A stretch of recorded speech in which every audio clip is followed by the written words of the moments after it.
ಹಾಗೆ ಅವರ ಜೊತೆಯಲ್ಲಿ ಕೆಡಿಎ ಅಧ್ಯಕ್ಷರಾದಂತಹ ತಮ್ಮ ಪರವಾಗಿ ಸ್ವಾಗತವನ್ನು ಕೊಡ್ತಾ ಇದ್ದೀವಿ. ಹಾಗೆ ಡಿಗೇಳಿ ಗ್ರಾಮ ಪಂಚಾಯತಿ ಅಧ್ಯಕ್ಷರಾದಂತಹ ಸುರೇಶ್ ಅವರು ಬಂದಿದ್ದಾರೆ.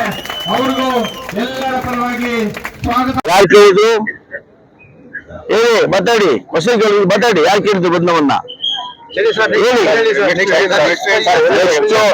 ನೆಕ್ಸ್ಟ್ ಬೂಸ್ಟ್ ಧರಣಿ ಒಂದ್ ಮಾಡಿ ಐನನ್ ಬರ್ಲಿ, ಯಾರು ಬರ್ತಾರೋ ಬರೋಲ್ವೋ ನಾನು ಇವನ್ನ ಸಿಎಂ ಕರ್ಕೊಂಡು ಹೋಗ್ತೀನಿ. ಸರ್, ಕರ್ನಾಟಕದಿಂದ ಯಾವ್ದು ಎಂಪ್ಲಾಯ್ಮೆಂಟ್ ತಗೊಳ್ತಲ್ಲ. ಇವಾಗ 120 ಜನ ಬರೀ ನಾರ್ತ್ ಇಂಡಿಯನ್ಸ್ ಎಂಪ್ಲಾಯ್ ಮಾಡಿದ್ದಾರೆ. ಅವ್ರು ಸೆಂಟ್ರಲ್ ಗೌರ್ಮೆಂಟ್ ನಮ್ಗೆ ನಾವಲ್ಲ. ನಿಮ್ ಸರ್ಕಾರದಿಂದ ಇದೆ. ನಮ್ಮ ಸರ್ಕಾರಕ್ಕೂ ಬೆಂಬಲಿಗೂ ಸಂಬಂಧ ಇಲ್ಲ. Is purely belongs to central government.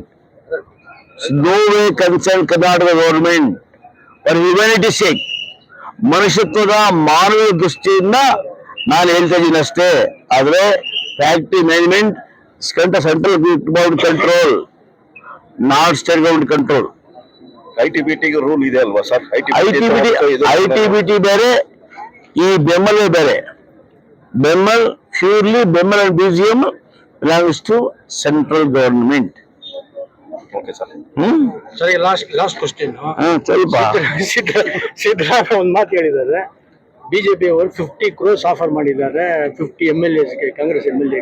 ಈಗ ಸಿದ್ದರಾಮಯ್ಯ ಹೇಳಿದ್ದಾರೆ ಇಲ್ಲ, ಸಿದ್ದರಾಮಯ್ಯ ಹೇಳಿದ್ದಾರೆ ಅಂದ್ರೆ ಒಬ್ಬ ಚೀಫ್ ಮಿನಿಸ್ಟರ್ ಸುಳ್ಳು ಹೇಳೋದಿಲ್ಲ, ಸತ್ಯ ಇರ್ತದೆ. ನಿಜ.